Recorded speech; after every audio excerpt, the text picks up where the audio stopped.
বন্ধুরা, আজকের বাংলার রাস্তায় রাস্তায় চায়ের দোকানে সোশ্যাল মিডিয়ায় একটা কথা বারবার ঘুরছে, যদি পশ্চিমবঙ্গে বিরোধী সরকার আসে তাহলে সব ঠিক হয়ে যাবে, দুর্নীতি সব শেষ হবে, হাজার হাজার চাকরি হবে, আইন শৃঙ্খলা শক্ত হবে।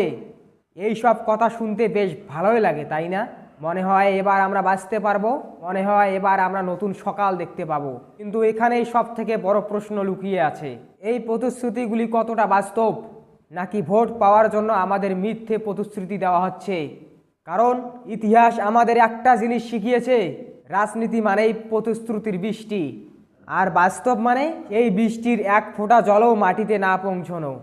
আজ তারাই বলছে প্রতিটি যুবককে কাজ দেওয়া হবে, দুর্নীতির শিকড় তুলে ফেলবো, সবাইকে নিরাপত্তা দেব, মেয়েদেরকে স্বাধীনভাবে চলাফেরা করতে দেব, নারী নির্যাতন বন্ধ করব।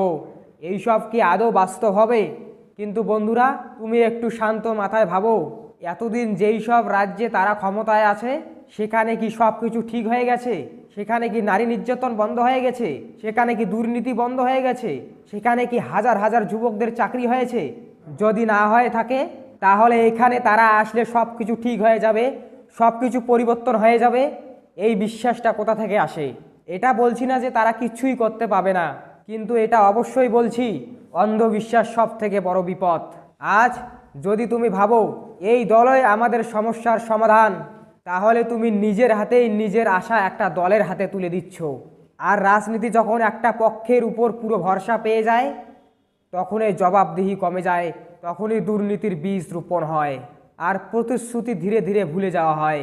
প্রতিশ্রুতি দেওয়া খুব সহজ, তো বাস্তবে করা অনেক কঠিন।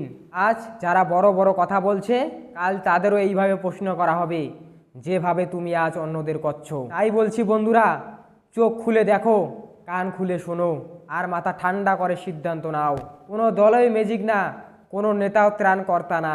এই বাংলার ভবিষ্যৎ কোনো দলের হাতে নেই, এই বাংলার ভবিষ্যৎ তোমার হাতে। যেই দিন তুমি বলবে কাজ করো নইলে সরো, সেই দিনেই আসল পরিবর্তন আসবে। যেই দিন তুমি পরিবর্তন হবে, সেই দিনেই সমাজ পরিবর্তন হবে। আজকের মেয়েরা স্বাধীনভাবে ঘুরতে পারছে না, তার জন্য দায়ী সাধারণ মানুষ, তুমি আমি, কারণ আমরা নীরব হয়ে আছি। বন্ধুরা, দল বদলালেই সব কিছু বদলায় না, মানুষ বদলালেই সব কিছু বদলায়। তাই নিজেকে বদলাও। আর আমার এই ভিডিওটা ভালো লাগলে একটা লাইক অবশ্যই দিয়ে যাবে।